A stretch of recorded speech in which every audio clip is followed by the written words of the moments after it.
All right, prime time. Here's the video to find a winner of our multi-signed MLB card. This is between Devin Smith and Adam Brownbridge. So we'll check the time, May 22nd at 9:18 p.m. We're going to go over to this Brewers game is the craziest thing I've seen. Over to the break and type live. I don't know what the hell's going on here. May 22nd at 9:18 p.m. Here is just our two entries, Devin and Adam.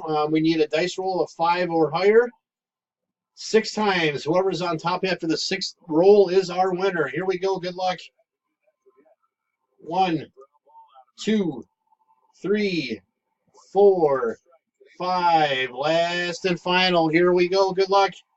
It is Devin. Spot number 1 is your winner. So, Devin, please get with me to collect your winnings. There is our verification code, our timestamp. Once again, May 22nd, 9:19 p.m. That's it, guys. Thanks.